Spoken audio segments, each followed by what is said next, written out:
London holds its breath. Someone saw everything, yet spoke nothing. Welcome to Fog Casebook. I am your host, Vela. Comment where you're listening from. Your voices matter. Let's begin. In turning over the leaves of my old casebooks, those battered volumes whose corners have been dog-eared by travel and whose margins are crowded with my own hurried annotations, I find myself arrested by an entry which even now brings back with singular vividness the smell of wet stone and coal smoke, the blurred lamps of Baker Street, and the sharp, quick music of my companion's mind when it was stirred by a problem worthy of it. It was in the closing days of November, in the year of when London wears her most sinister aspect. A damp yellow fog had settled upon the city like a living thing, creeping into every crack and cranny, smearing the windows with a greasy film and turning the gas lamps in the street to dim, blurred halos. The hansoms went by like shadows. The footfalls upon the pavement were muffled. Even the cries of the costermongers seemed subdued, as though the very atmosphere conspired to hush the world. Within our rooms at number 21B, however, there was warmth and light. The coal fire purred in the grate. The lamp upon the table threw a steady circle over the litter of chemical apparatus, newspapers, and that thin grey ash which always marked Holmes's presence more surely than any calling card. He lay, stretched at full length upon the sofa, his long, nervous hands clasped behind his head, his keen, hawk-like profile etched in the lamplight. I sat in the armchair opposite, turning the pages of the Times more from habit than from interest, for my attention, despite myself, was continually drawn to my friend. There are moments when Holmes's extraordinary gifts, which habit has made familiar, present themselves anew to one's mind with the force of revelation. The same man who could lounge in idle reverie through a week of triviality would, at the first hint of an unusual case, become as alert as a hound upon the scent. Tonight there was nothing, so far as I knew, to rouse him. Yet I had observed, during the last hour, a restlessness in his attitude, a slight tightening of the lips, a quick glance now and again toward the window, and once the sudden, impatient tapping of his fingers upon the sofa cushion. "You expect something, Holmes?" I asked at last, lowering my paper. He did not turn his head. "I observe something, Watson. And what may that be? That you have been to Charing Cross within the last 2 hours, that you have met an old acquaintance who has lately taken to drink, and that you have, in consequence, returned in a mood of mild irritation." I stared at him in amazement, the familiar feeling of being a transparent object to his gaze coming over me once more. "This is absurd," said I. "I have not been to Charing Cross." He laughed softly. "My dear fellow, your boots have the reddish grit which is peculiar to the new macadam laid in Villiers Street, and your left trouser knee bears a faint smear of the same. You have, therefore, stood with your left knee braced against a carriage step while you spoke to someone in the street. Your right cuff is frayed where it has caught upon a metal edge, most likely a railway ticket barrier. As to your acquaintance, your coat smells faintly of raw gin, which is not a perfume you affect. It follows, therefore, that someone who had been drinking leaned close to you. Your irritation is betrayed by the fact that you have torn the Times twice in turning the pages." I could not but laugh, though I confess my pride smarted at being so red. "You make it sound as simple as a sum," said I. "It is simpler than a sum," he answered languidly, "for a sum requires imagination, and facts do not. The fault lies only in the observer who will not see."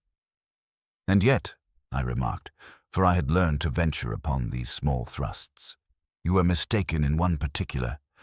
I have not been to Charing Cross." Holmes's eyes opened now, and he regarded me with a gleam of amusement. "No. Then you have been to Cannon Street. The grit is the same, but the ticket barrier there has the particular nick which would account for your cuff. I thank you for the correction." It was at that instant that Mrs. Hudson's shuffling step sounded upon the stair. She entered with a tray, and behind her, half concealed by her ample figure, There came a man who seemed so much a part of the fog outside that for a moment I fancied the damp London air had itself taken shape and walked into our sitting room. He was tall and spare, yet he carried himself with a stiffness which suggested either military training or a life lived under constant restraint. His overcoat was of good cloth but soaked through.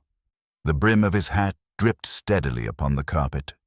When he removed it, I saw a long, pale face with prominent cheekbones and a mouth set in a line of grim determination.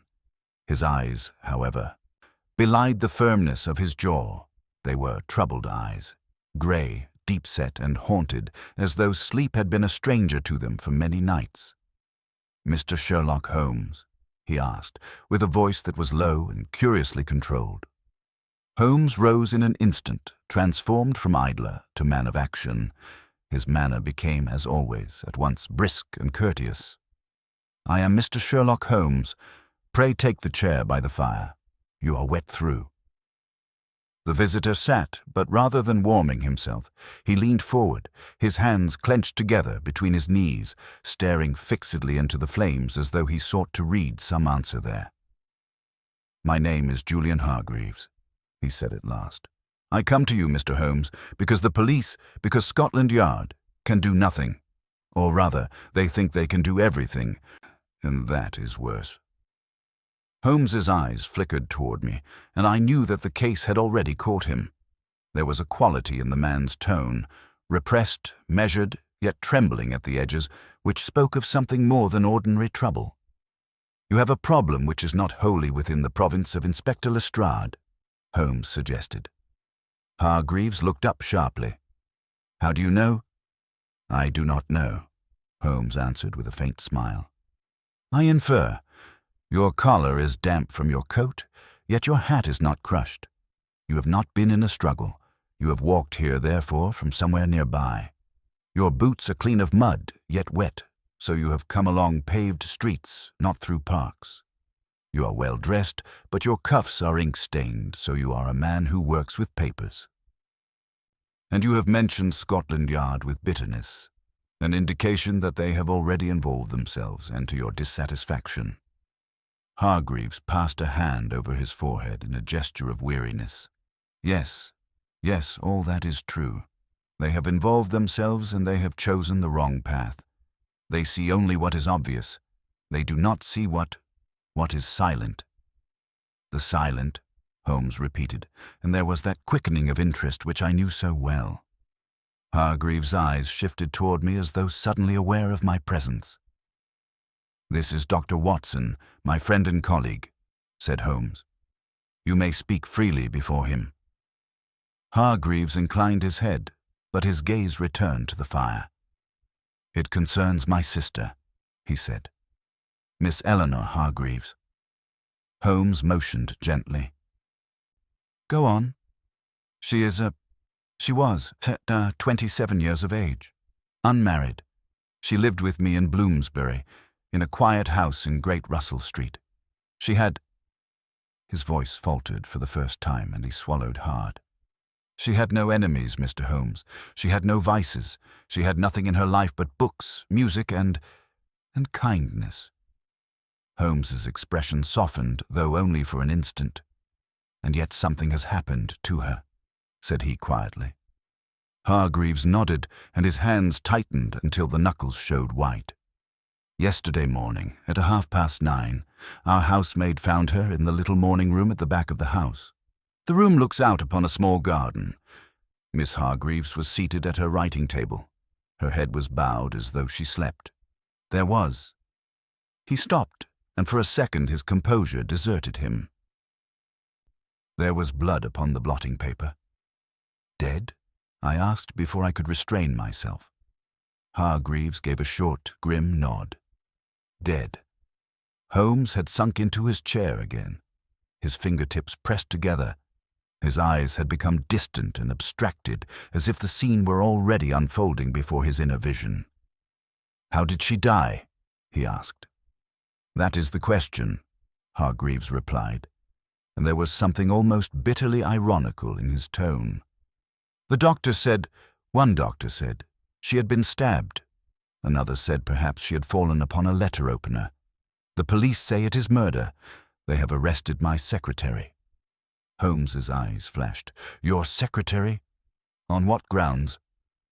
On the grounds that he was the only one with a motive they could invent, said Hargreaves with sudden heat. On the grounds that he argued with my sister the night before.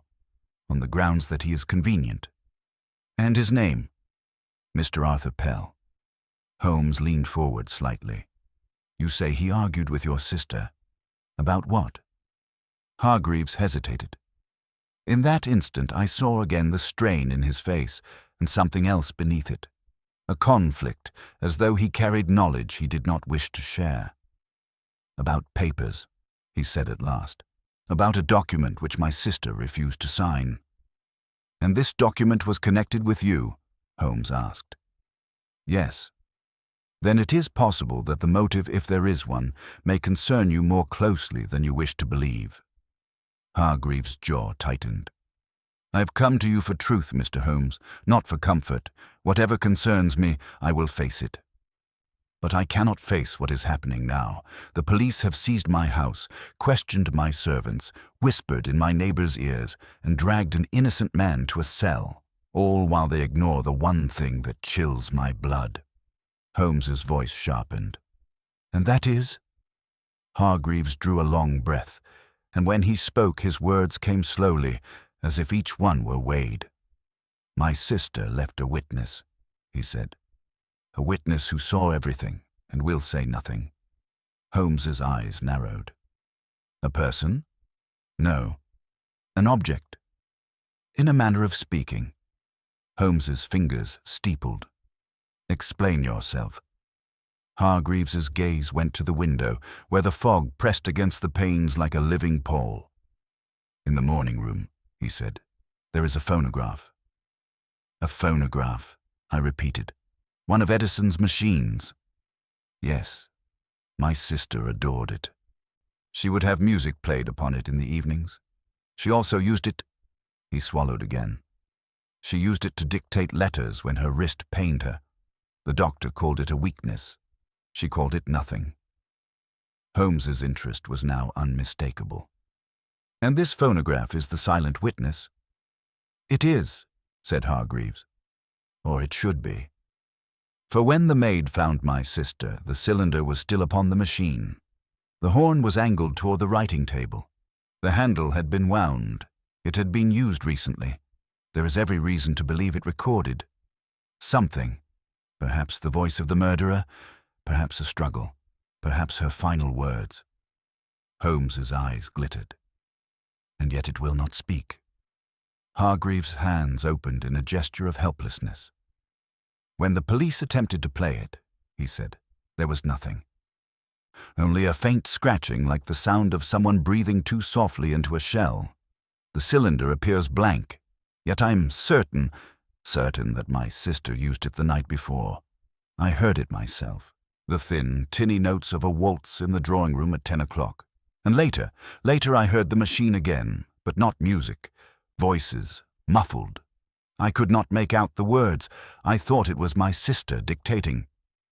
Holmes rose and began to pace, the way he did when his thoughts ran faster than speech. The case, I saw, had seized him completely. The police have the cylinder? He asked quickly. Yes. They took it with them. And the machine? In the house. They did not remove it. And your secretary, Mr. Pell, he is in custody? Yes, since yesterday afternoon. Holmes stopped before Hargreaves, his eyes keen and commanding. Mr. Hargreaves, what you have told me is of the highest interest, but I must know everything, and I must know it exactly. Begin again from the start. Tell me about the evening before your sister's death. Tell me who was in the house, what was said, what was done. Omit nothing, however trivial it may seem. In my experience, the trivialities are the hinges upon which great doors turn. Hargreaves' face worked as though the recollection pained him, but he nodded. Very well, he said hoarsely. I will tell you. And so, while the fog thickened outside and the fire sank lower in the grate, Julian Hargreaves began to unfold a narrative which, even then, struck me as curiously full of shadows. It was a story of respectable rooms and respectable lives, of papers that could ruin reputations, of a young woman whose kindness might have been her undoing, and of a machine designed to preserve sound, which had instead preserved silence. As he spoke, Holmes's pace slowed, his eyes half closed, not in weariness, but in that intense concentration which I had learned to recognize as the prelude to one of his intellectual excursions. He was not merely listening. He was arranging, classifying, weighing. Each phrase seemed to fall into some invisible structure within his mind. At last, when Hargreaves had reached the moment when he himself retired for the night, leaving his sister, as he believed, alive and safe, Holmes held up a hand. "That will do for the moment," said he. "You have given me enough to begin. Watson, you will accompany me." "Now?" I asked, glancing at the clock upon the mantelpiece. It was nearing 11. "Now," Holmes answered, and his voice carried that quiet certainty which admitted of no argument. "Fog is a blessing when one has work which prefers not to be observed. Mr. Hargreaves, you will take us at once to Great Russell Street. We shall see this morning room, this writing table, and, if fortune favors us, we shall hear what the phonograph refuses to say." Hargreaves rose as though a weight had shifted from his shoulders. "Thank you," he murmured. "If you can find the truth, Mr. Holmes, if you can make that silent thing speak, then you will do more than save an innocent man. You will give my sister justice." Holmes's lips twitched into the ghost of a smile. "Justice," said he, "is an admirable thing, but I confess I'm more interested in accuracy. Come, Watson, put on your boots. We go to consult a witness who has no tongue." And with that, we plunged once more into the fog-bound streets of London, toward a quiet house in Bloomsbury where death had visited in the most puzzling fashion, and where, somewhere upon a small wax cylinder, the key to the entire mystery might already lie hidden in silence. The fog closed about us the instant we stepped into the street, swallowing the familiar outlines of Baker Street and reducing the world to a narrow tunnel of lamp glow and echoing footsteps. Holmes walked a little ahead, his tall figure moving with long, purposeful strides, while Hargreaves kept pace at my side, answering Holmes's occasional, sharply put questions in a low voice. A cab was procured, and we rattled eastward through streets that seemed half imaginary, as though London herself were conspiring to blur all boundaries between fact and illusion. Holmes said little during the journey. He sat hunched forward, his chin upon his breast, the fingers of his right hand drumming softly upon the leather seat. I knew this mood well. It was not abstraction, but selection. He was already discarding the irrelevant and fixing upon those points which would later prove vital. Once only did he speak, and then to Hargreaves. "You are certain," said he, "that the phonograph was in working order?" "Perfectly certain. My sister was meticulous. She cleaned the stylus herself and kept the cylinders locked in a cabinet. The machine had been used scarcely a week before, and no one else in the house knew how to operate it. My secretary did. I taught him myself. He often took dictation." Holmes nodded, as though this merely confirmed some unspoken thought. Great Russell Street emerged at last from the fog, a quiet, scholarly thoroughfare, its respectable brick houses standing shoulder to shoulder like sober-minded men. Number 42 showed a thin line of light at the fanlight, and a uniformed constable stood near the railings, stamping his feet against the cold. He eyed us sharply, but Hargreaves spoke a word to him, and we were admitted without further ceremony. Inside, the house had that peculiar stillness which follows sudden tragedy, the silence of rooms that expect a familiar footstep and are disappointed. A maid took our coats, her eyes red and her manner subdued, and we were led down a narrow passage toward the back of the house. "The morning room," said Hargreaves quietly. It was a small, pleasant chamber, plainly furnished. French windows opened upon a strip of garden now lost in darkness, and a writing table stood near the light, precisely as Hargreaves had described. I felt a chill, not from the cold, but from the sense that the room retained an impression of its last occupant, like a breath held too long. Holmes moved at once to the table, but with none of the haste which marks the amateur. He stood still for a full minute, letting his eyes travel slowly from floor to ceiling. I had learned that this first survey, apparently idle, was in fact the most concentrated part of his examination. "The chair," he said at last. "Was it moved?" "No," replied Hargreaves. "She was found seated there." Holmes bent and examined the legs of the chair, then the carpet beneath. "No sign of disturbance," he murmured. "So far, so good." His attention shifted to the writing table. There were sheets of paper neatly arranged, a silver inkstand, and a letter opener of chased steel. Holmes lifted the opener delicately between finger and thumb. "The police think this did it?" he asked. "Yes." "It is possible," said Holmes, "but not inevitable."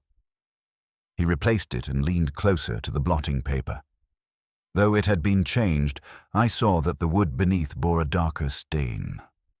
"Blood travels downward, not sideways," Holmes remarked, more to himself than to us. "The position of the stain would suggest that the wound was inflicted while she was already leaning forward." "Interesting." He turned then to the corner of the room, where the phonograph stood upon a small table. It was a handsome machine, its brass horn catching the lamplight. Holmes knelt, inspecting the mechanism with the practiced ease of one who had already made himself master of many such devices. "No damage," he said. "No clumsiness. Whoever used this knew what he was about." "Can you tell if it was used recently?" I asked. Holmes smiled faintly. "One can tell many things, Watson, if one knows where to look." He straightened and addressed Hargreaves.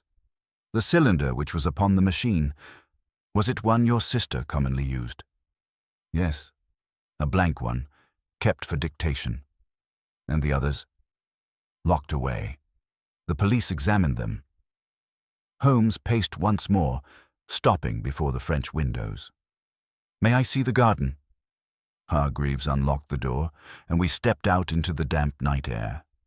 The garden was small and enclosed by high walls. Holmes's eyes went at once to the ground near the window. "Footprints," he said softly. "The police saw them," Hargreaves replied. "They belong to my secretary. He admits he was in the garden earlier that evening." "Earlier," Holmes repeated with emphasis. "Everything hinges upon time." He straightened, his expression sharpening. "We have a room which shows no sign of struggle, a weapon which may or may not be a weapon, and a machine which should have spoken and did not. Somewhere among these facts lies the truth, and it is not where the police are looking." He turned to us both, his eyes bright with that restrained excitement which always preceded a decisive move. "Tomorrow morning," said he, "I shall call upon Inspector Lestrade. I wish to see that cylinder for myself. Silence, gentlemen, is rarely empty. More often, it is crowded with meaning." As we re-entered the house, I could not help but glance once more at the phonograph, standing mute and innocent in its corner. It seemed to me then, though I could not have said why, that the little machine was less an object than a presence, waiting patiently for the one man in London who might yet compel it to speak. We returned to Baker Street in the small hours of the morning, and though the fire had sunk to embers and the fog pressed thickly against the windows, Holmes showed no inclination for rest. He shed his coat, lit his pipe, and stood with his back to the hearth, staring into the dim room as though the morning room in Bloomsbury were still spread before him. "You observed the secretary's footprints in the garden," I ventured, breaking the silence. "The police will say that confirms their case." Holmes exhaled a thin stream of smoke. "The police are very fond of confirmations, Watson. They rarely trouble themselves to ask whether what is confirmed is worth believing. You think Mr. Pell innocent?"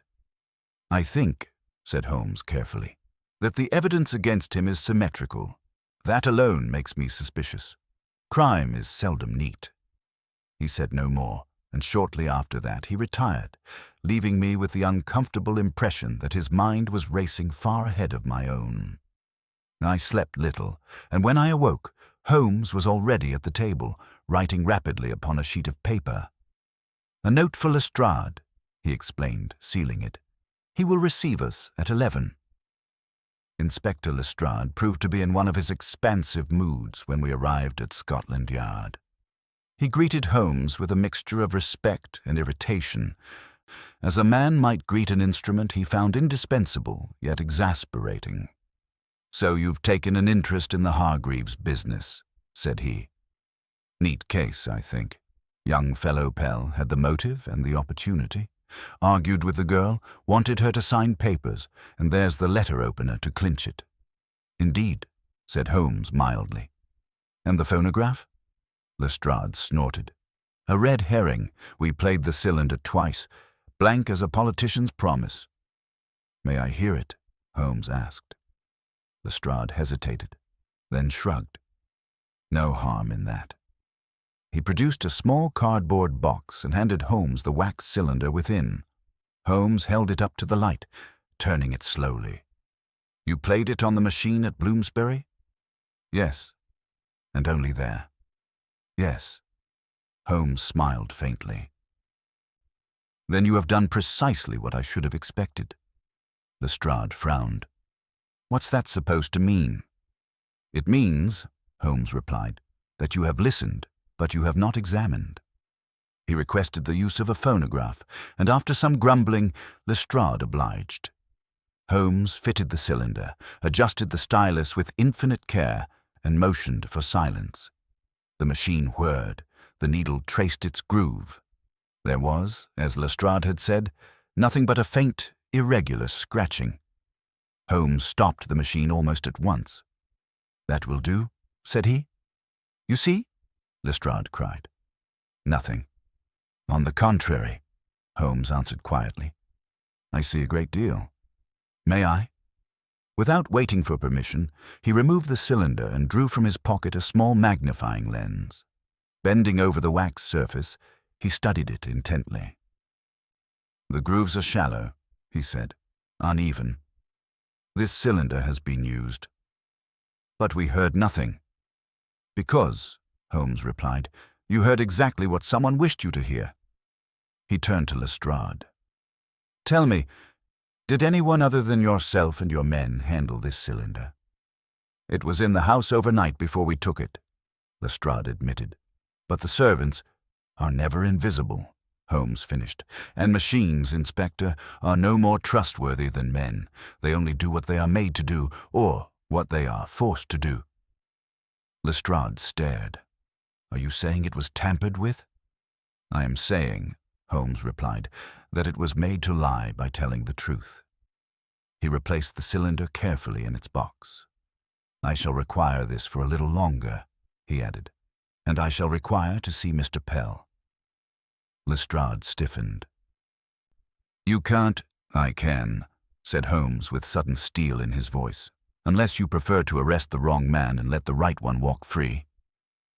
There was a moment of tense silence. Then Lestrade gave a reluctant nod. "Very well. But if you're wrong—" Holmes's smile returned, thin and confident. "If I am wrong," said he, "then this case will remain silent forever." An hour later, we were ushered into a small, bare interview room where Arthur Pell sat, pale but composed. He looked up sharply as we entered, and his eyes flickered with something like hope when they rested on Holmes. "You know how to operate a phonograph?" Holmes asked without preamble.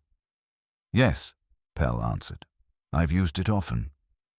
"Then tell me," said Holmes, leaning forward, "is it possible to record sound so faint that it cannot be heard, yet can later be made audible?" Pell hesitated, then nodded slowly. "Yes, with care." Holmes straightened, his gaze intent. "Then," said he, "the silent witness has spoken at last." Arthur Pell's answer seemed to hang in the air, charged with implications.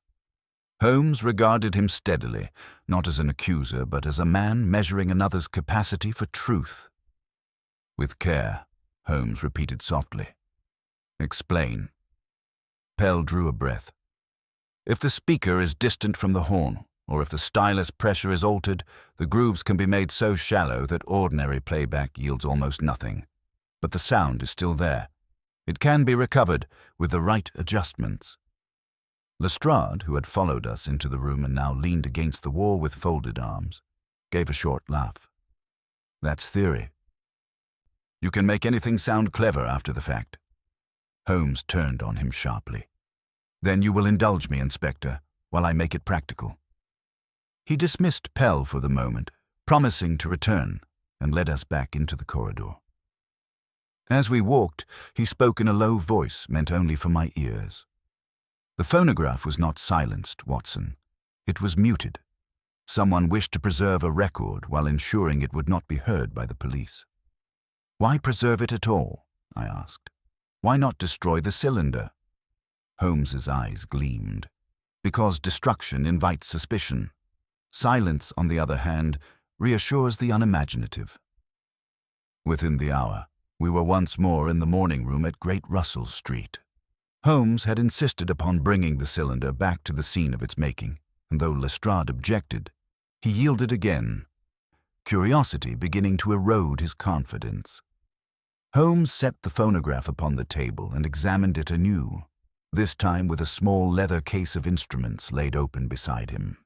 He adjusted the stylus, altered the tension of the spring, and shifted the horn so that it faced not outward, but toward the wall. "You see, Watson," he murmured, "the machine listens as much as it speaks. Direction matters." He wound the handle and nodded for silence. The cylinder began to turn. At first there was only the familiar scratching, then, very faintly, so faintly that I wondered whether imagination played tricks upon me, a sound emerged, like breath passing through leaves. Holmes's hand tightened upon the adjustment screw. He turned it by a hair's breadth. A voice came through, thin and ghostly, but unmistakably human. "Eleanor, please, listen." I felt the hair rise upon my neck. Lestrade stepped forward involuntarily. "Good God," he muttered. Holmes raised a finger for silence and made another minute adjustment. The voice grew clearer. "No, Arthur," said a woman's voice, strained but firm. "I cannot. I will not sign it." There was a pause, filled with a rustle, as though someone had shifted position.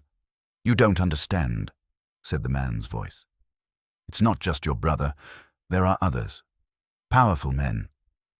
"I understand perfectly," the woman replied. "That is why I refuse." Holmes stopped the machine abruptly. The room seemed suddenly too small, too full of echoes. "That will suffice," he said quietly. Lestrade rounded on Pell, who had been brought back in, and now stood pale as death. "You lied to us," the inspector cried. "That's your voice." Pell shook his head violently. No, that isn't. Listen again, please." Holmes interposed himself. "You are mistaken, Inspector," said he. "That is not Mr. Pell's voice." Lestrade stared. It sounds educated," Holmes cut in. "Calm, persuasive. But it lacks Mr. Pell's slight hesitancy on the sibilants, and it carries a resonance inconsistent with a man who spent the evening in the garden." He turned to Hargreaves, who had been standing rigid near the window, his face drained of color. "You recognize it, don't you?" Holmes said gently. Hargreaves' lips trembled. "Yes," he whispered. "It's my voice." A heavy silence fell. Holmes nodded, as though a final piece had clicked into place. "Your sister recorded that conversation deliberately," he said. "She placed the horn so that her own voice would be clear and yours diminished. She knew she was in danger, Mr. Hargreaves. She meant the machine to bear witness." Hargreaves sank into a chair, covering his face with his hands. "I never meant," he began brokenly. "I only wanted to frighten her, to make her see reason." "Instead," Holmes said with quiet gravity, You frightened her into caution and desperation. Tell me, when did the letter opener enter the affair?" Hargreaves looked up, his eyes hollow. "She fell," he said. "She stood suddenly. The table, the opener." Holmes's gaze was steady, inexorable. "And afterward," he said, "you found the cylinder, and you did what you believed was clever. You softened the recording, trusting that silence would protect you." He turned to Lestrade. "Inspector," said he, "you have your murderer, and your innocent man." Lestrade's face worked as the truth settled upon him. At last he nodded, slowly. "I suppose," he said heavily, "the machine did speak after all." Holmes glanced once more at the phonograph, now silent again in its corner. "It always does," he replied. "One has only to learn how to listen." Hargreaves did not resist when Lestrade placed a hand upon his shoulder. Indeed, he seemed scarcely aware of the gesture, so utterly had the weight of revelation crushed him. He rose mechanically, his eyes never leaving the phonograph, as though that mute instrument were the true jailer to whom he now answered. "I loved her," he said hoarsely, more to the room than to any man within it. "I did everything for her. Everything." Holmes regarded him with a mixture of pity and sternness. "You did everything except respect her judgment," said he, "and that omission, Mr. Hargreaves, was fatal." Lestrade led him from the room, issuing curt instructions to the constable at the door. When they were gone, a hush fell over the house which felt deeper than any that had preceded it. The truth, once spoken, seemed to drain the air of motion. Arthur Pell remained standing near the writing table, his hands clasped tightly before him. The tension which had sustained him through the long hours of accusation appeared suddenly to dissolve, and he swayed slightly, catching himself against the chair. "You are free, Mr. Pell," Holmes said quietly. Pell looked at him with something approaching disbelief. "Free? For the present, and I should imagine, for good," Holmes replied. "The record speaks clearly enough now." Pell drew a shaky breath. "Miss Hargreaves suspected her brother," he said. "She told me as much. She asked me to show her how to make the recording faint. I thought it a foolish precaution. I see now that it was courage." Holmes inclined his head. Courage and foresight are often mistaken for folly by those who lack them. When Pell had taken his leave, I found myself alone with Holmes once more in the morning room. The lamps had been lit, and their steady glow softened the grim outlines of the scene. Yet I could not shake the sense that the tragedy lingered there, etched into the very walls. "You were certain," I said at last, "almost from the beginning." Holmes shook his head. "Certain? No. Suspicious, yes. The symmetry of the case against Pell troubled me. The brother's grief, too. Intense, but curiously directed. He spoke much of injustice and little of loss." "And the phonograph?" "That was the hinge," Holmes replied. "A witness without a tongue is a challenge I could not resist. Machines are honest things, Watson. They have no motive of their own. One need only account for the motives of those who use them." We returned to Baker Street that evening under a sky finally clearing of fog. The gas lamps shone more brightly, and London seemed to draw a cautious breath, as though relieved to have one secret less to bear. Holmes was uncharacteristically silent as we entered our rooms. He removed his coat, set aside his instruments, and stood for a long moment before the window, gazing down at the street below. "She knew," he said suddenly. "She knew she might not be believed. That is why she entrusted her voice to wax and metal rather than to men." "And yet," I said, "it was nearly lost." Holmes turned, a faint smile upon his lips. "Nearly, but not quite. Truth has a way of surviving its custodians." He seated himself and reached for his violin, drawing the bow slowly across the strings. A low, reflective melody filled the room, somber, but not without resolution. "The case will be remembered," I ventured, "for the cleverness of its solution." Holmes shook his head gently. If it is remembered at all, Watson, let it be for the lesson it carries. Silence is not emptiness. It is often the most carefully constructed lie. He played on, and as the music rose and fell, I thought of Eleanor Hargreaves, quiet, resolute, and unheard until the very end. In the end, it was not Holmes who gave her justice, nor the law, but her own calm insistence that the truth, once set down, would one day be found. And in that belief, at least, she had not been mistaken. The days that followed unfolded with a deliberation that felt almost unreal after the intensity of discovery. Hargreaves's arrest, though conducted with due discretion, sent a quiet tremor through Bloomsbury society. Respectable names were whispered behind drawn curtains. The word phonograph acquired a curious notoriety in drawing rooms where, a week before, it had been no more than a fashionable novelty. Holmes followed the developments with an interest that was cool rather than eager. He read the reports of the coroner's inquest with care, noting what was said and what was omitted. The medical testimony confirmed what Holmes had inferred in the morning room. The wound was consistent with a fall, but the fall itself had been precipitated by violence, if not by intent, then by reckless coercion. Manslaughter, the law would call it, though Holmes once remarked to me that the law had a regrettable habit of naming consequences rather than causes. One afternoon, as a thin winter sun struggled through the clouds, Inspector Lestrade paid us a visit. He looked tired, his customary self-assurance dulled by the weight of recent events. "Hargreaves tried to hang himself last night," he said abruptly, accepting the chair Holmes offered. "They cut him down in time." Holmes's expression did not change. "And did he succeed in saying anything useful before they did?" Lestrade hesitated.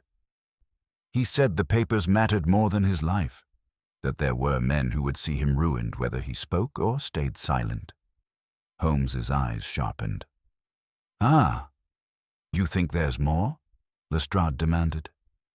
"I think," Holmes replied evenly, "that a man who fears exposure more than death is rarely acting alone." Lestrade swore softly. "We've searched his rooms, burned correspondence, torn ledgers. Enough to suggest fraud, but not enough to prove it." Holmes nodded. "Because the most dangerous papers were never written. They were dictated." Lestrade stared. "You don't mean—" "I do," said Holmes. "Miss Hargreaves was not merely refusing to sign a document. She was refusing to lend her voice to a conspiracy. Her brother wished to use her reputation, her silence, as leverage. And the phonograph? Was intended as a safeguard," Holmes finished, "for herself and perhaps for others she could not yet name." Lestrade rose slowly. "Then we may not be done." Holmes's smile was thin. "We rarely are."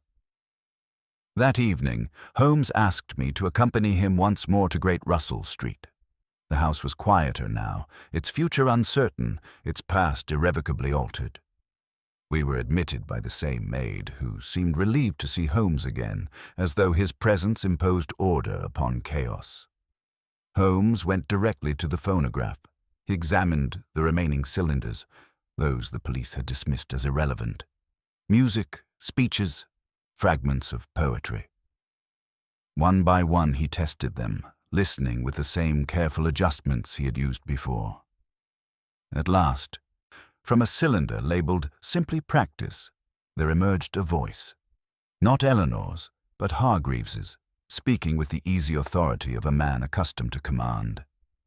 "Accounts will balance once the signatures are secured. Delay is dangerous." Holmes stopped the machine. "There," he said softly. "Not evidence enough for a trial, perhaps, but enough to unsettle powerful consciences."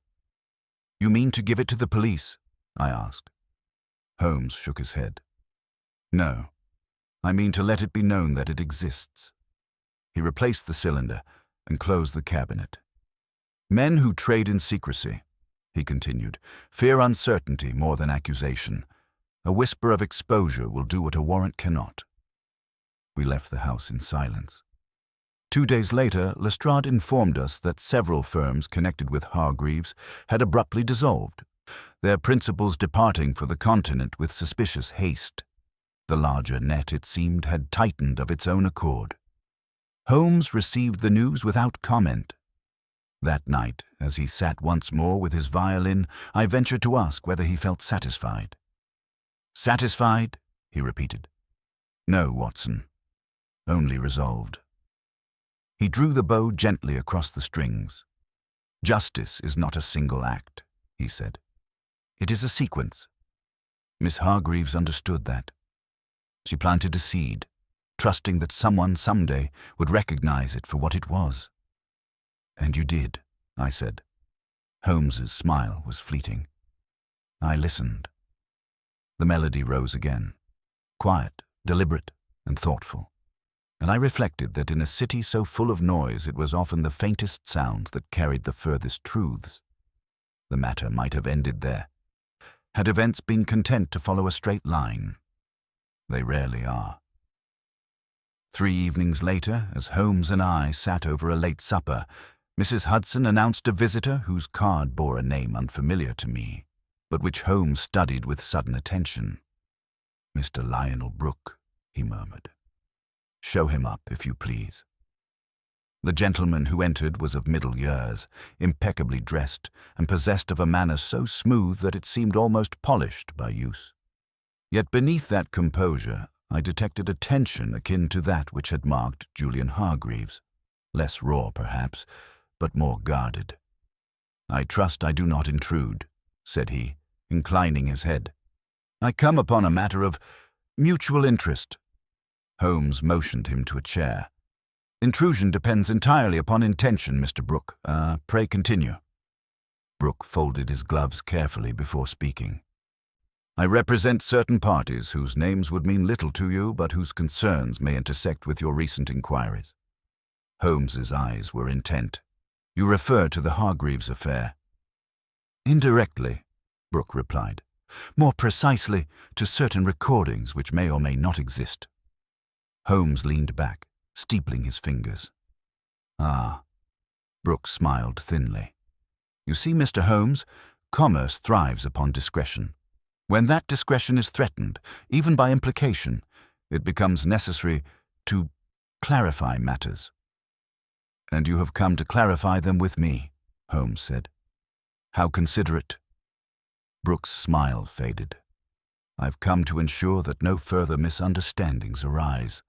There are men who would be most distressed to learn that their voices had been preserved without consent." Holmes regarded him steadily. "Distress," he said, "is a small price for accountability." Brooke's gaze hardened. "Accountability is a luxury, Mr. Holmes. Stability is a necessity."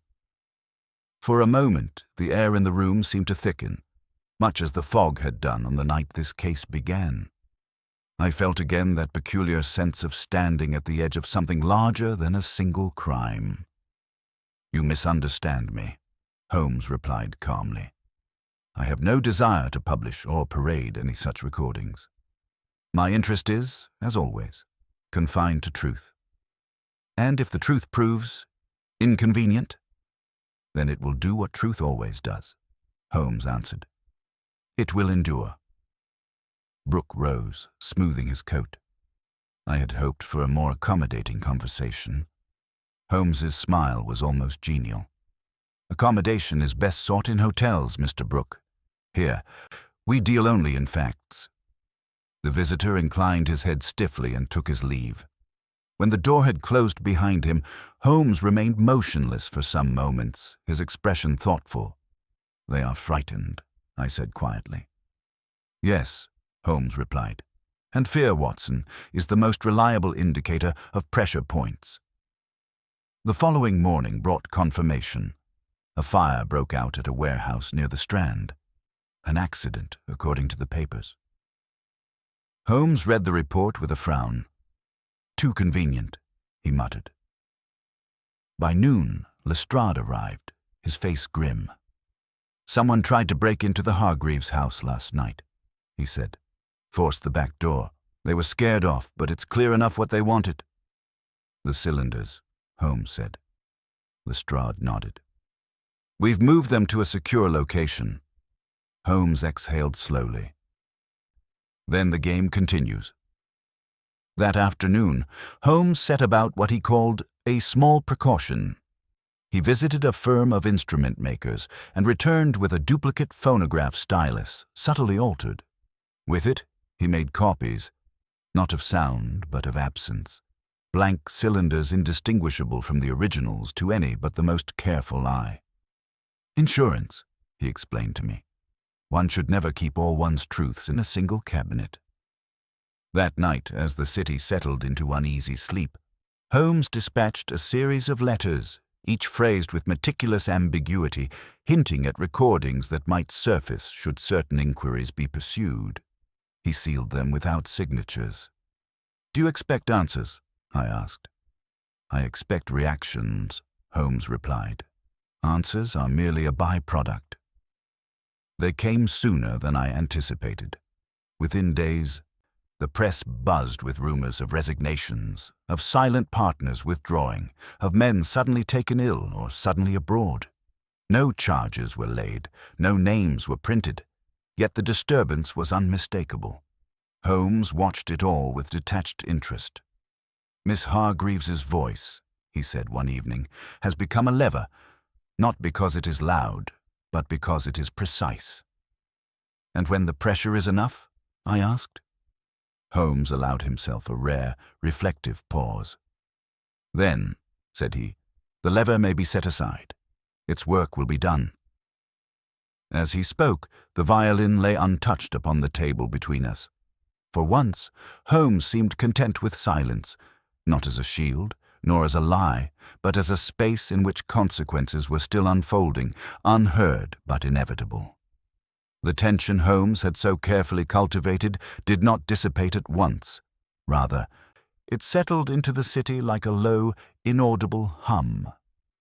London went about its business, but beneath the routine there ran a current of unease among those who had reason to listen for it. Holmes, for his part, appeared almost indifferent to the ripple he had caused, occupying himself with chemical experiments and long walks whose destinations he never disclosed. It was during one such afternoon, grey and raw, that he returned to Baker Street with an expression I had learned to interpret as quiet triumph. "They have begun to speak," he said, removing his gloves. "In what language?" I asked. "In the only one they know. Concession." He handed me a folded note.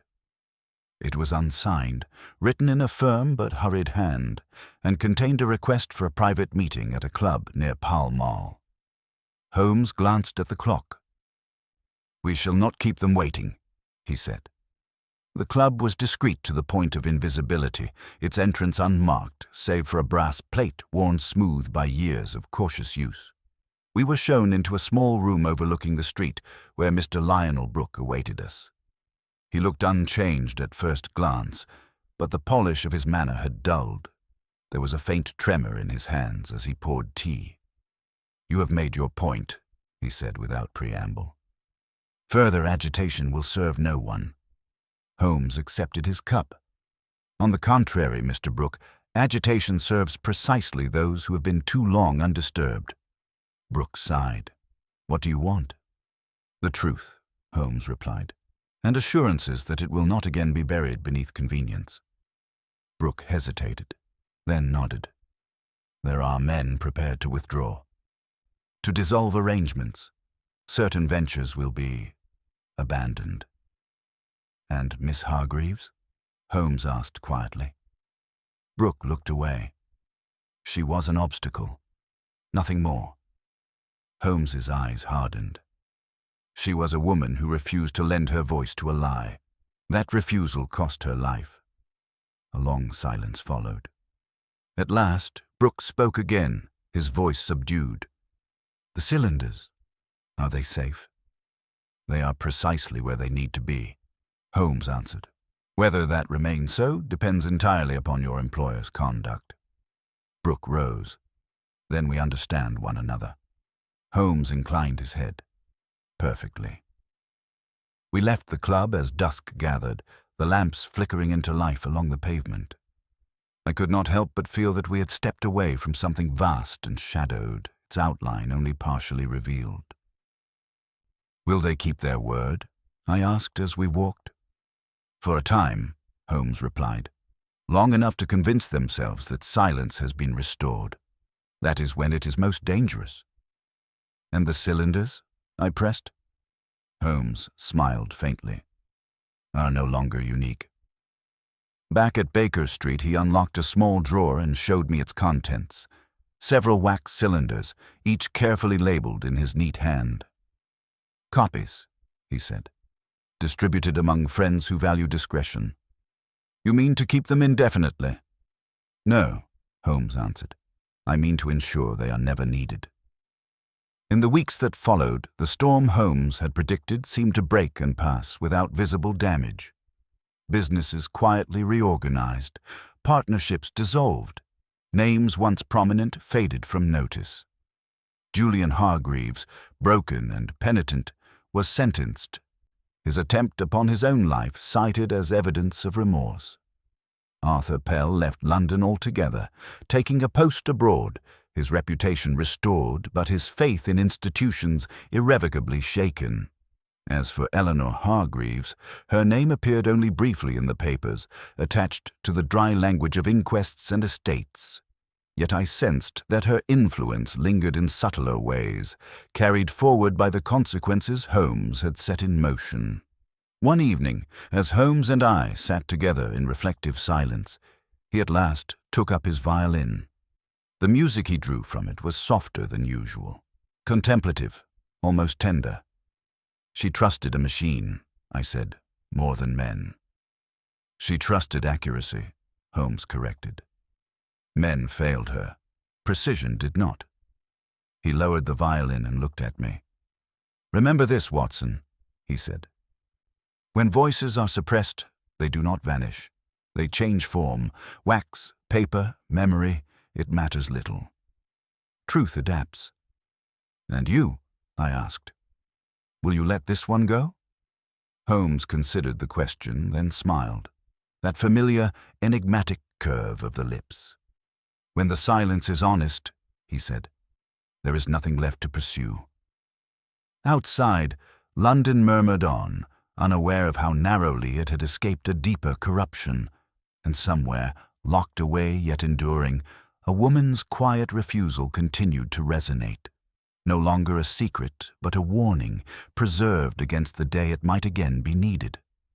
Time moved on, as it always does, smoothing the sharper edges of scandal and burying uneasy memories beneath fresh layers of routine.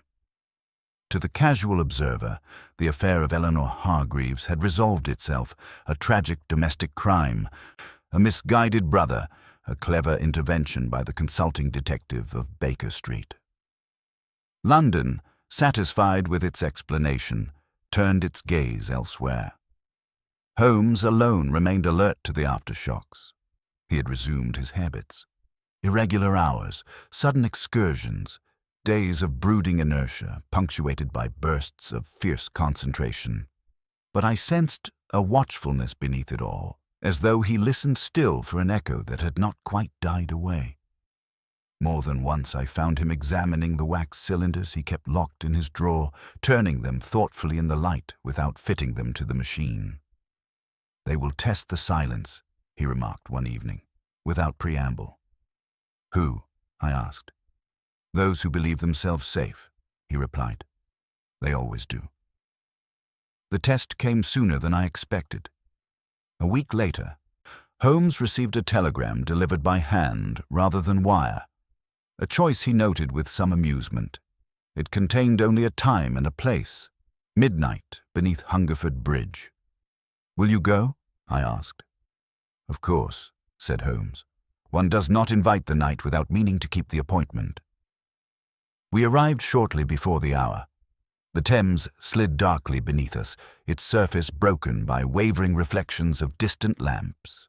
The air was damp and sharp, carrying the smell of water and iron. A solitary figure waited near the embankment, his back turned as though listening to the river. Mr. Brooke faced us when we approached. He looked older than he had at our last meeting, the careful composure of his manner frayed at the edges. "They are uneasy," he said quietly. "Your hints have had consequences." Holmes inclined his head. "That was the intention." Brooke hesitated. "There is concern that you may yet act, that the recordings will be used?" Holmes finished. "Only if necessity demands it." Brooke's jaw tightened. "And who decides necessity?" Holmes met his gaze steadily. "I do." A silence followed, filled by the lap of water against stone. At last Brooke spoke again. "There is one more matter," he said. "A name you have not heard. A man who believes himself beyond reach. He has grown careless." Holmes's eyes sharpened. "Carelessness," he said softly, "is merely confidence grown fat." Brooke produced a slip of paper and handed it over.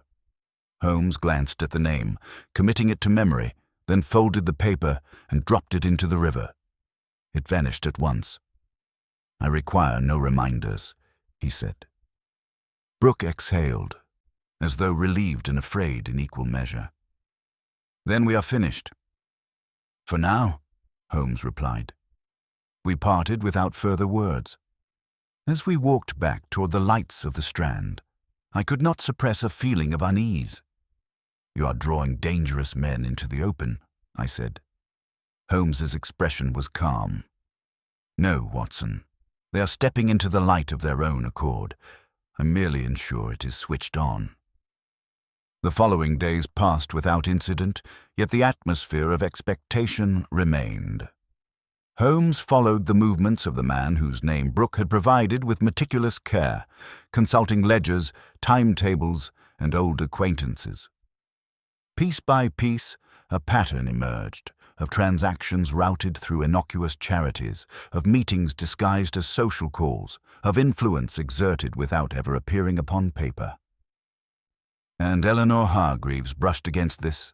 I asked one night. "She brushed against the edge," Holmes replied. "Enough to recognize the shape of it, enough to refuse." "And to die for it," I said quietly. Holmes did not answer at once. When he did, his voice was subdued.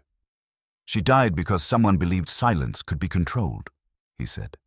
"That belief is the true crime." At last, Holmes acted, not with exposure, but with precision. A quiet word here, a document there, a cylinder played for exactly the right ears. No accusations were made, no speeches delivered. Yet within a fortnight, the man Brooke had named resigned his posts and withdrew from public life, citing ill health. The city barely noticed. Holmes observed the news with a faint nod, then locked the drawer containing the cylinders for the final time. "It is finished," he said. "Finished?" I echoed. "As finished as such things ever are," he replied. "The balance has been restored." That evening, as the fire burned low, Holmes sat in thoughtful silence, his violin untouched. I sensed that we stood at the edge of the case's true ending, not the legal conclusion, nor the public one, but the private reckoning which Holmes alone allowed himself.